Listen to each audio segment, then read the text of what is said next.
Lone Ranger first appeared in radio in 1933.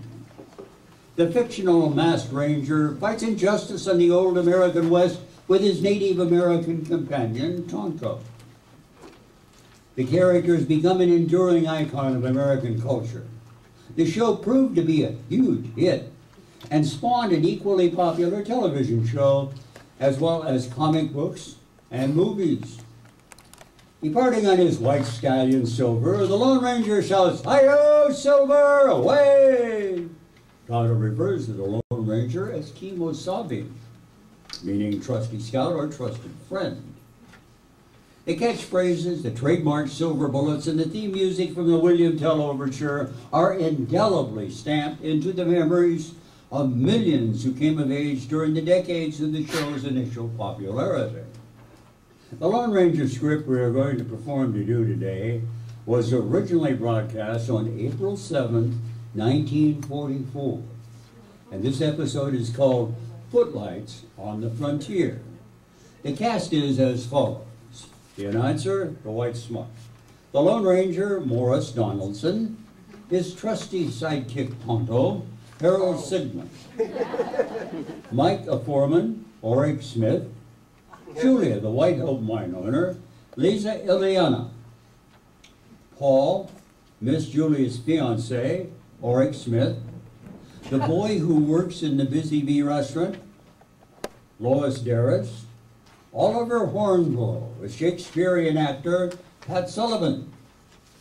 Finchley, the matchless mine owner, Lois Daris. Slim and Reno, the bad guys, Nee Howard and Edith Richman. And the stagecoach driver, Ken Griffin.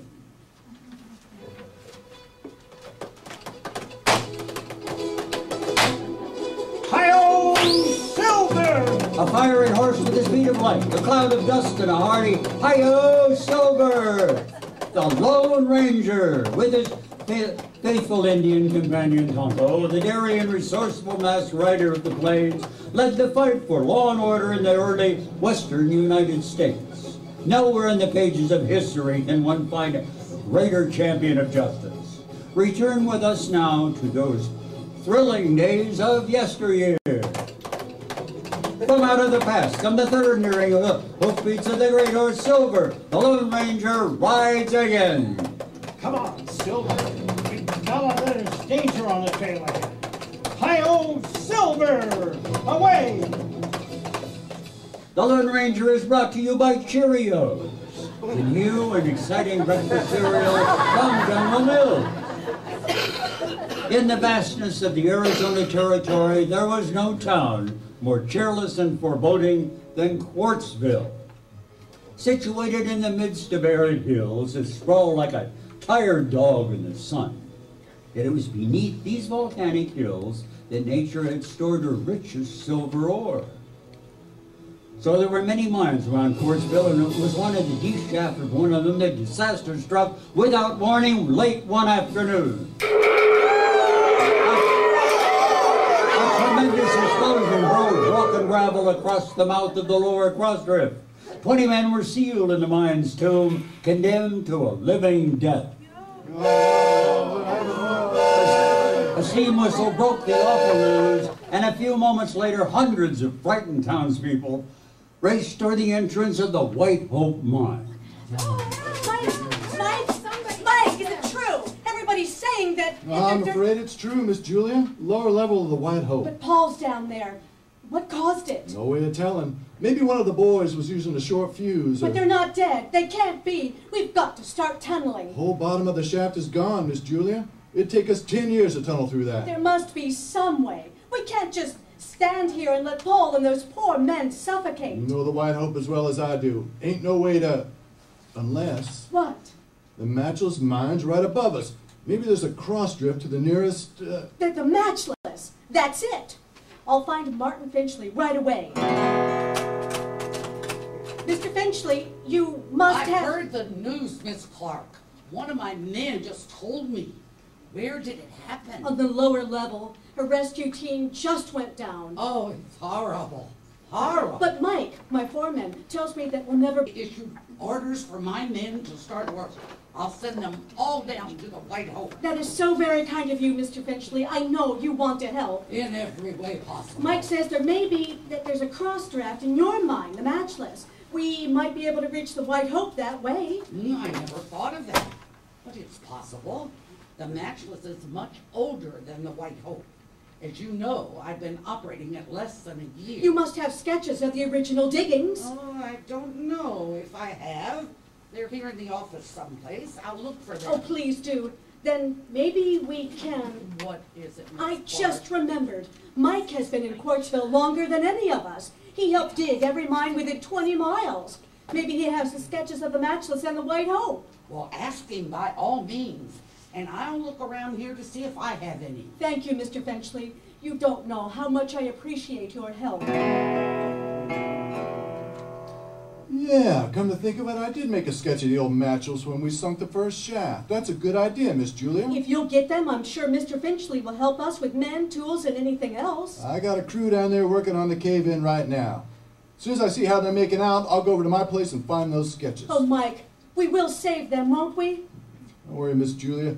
If it's humanly possible, we'll get those boys out of there. I'm gonna make a light here so I can look through my papers in the desk and see if... Yeah, here they are. By Jupiter, I knew that. I'll take those sketches, hand them over. What the... This is a 45 that's nudging your ribs. Hand them over before I... No, you can't get away with this. Can't I? No, hey, you're one of those... Ow! Ow! The Lone Ranger and Tonto had made camp beside one of the few streams around Quartzville. They were busy repairing saddle gear while their horses enjoyed a well-earned rest. This'll give us a chance to get things in shape before we head for Texas. Oh, this plenty bad country. We not like it. Well, we won't stay long. When you went to Quartzville to get supplies, did you hear about that explosion at the White Hope mine? Ugh, we hear people talk. They say mine is trapped in mine 20 deep. Oh, that's too bad. What big mine will blow up? Well, there's no way of telling, Tonto. A powdered blast or a match igniting a gas pocket? Any of a dozen things could have caused it. Me think working mine plenty dangerous. Yeah, it is.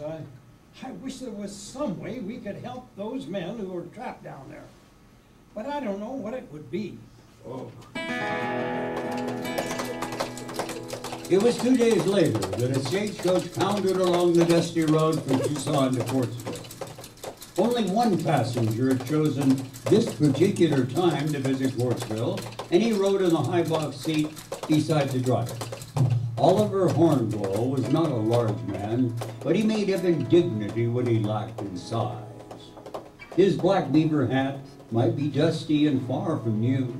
His frock coat and striped trousers had obviously seen better days. But he wore the most striking conviction, because Oliver Meredith Hornblow was an actor. Yeah, get along there, you critters. Oh, you're one of them play actors, eh? My good man, I have been privileged to read the Bard's immortal lines in some of the world's finest theaters. Yeah? And aren't we all actors? All the world's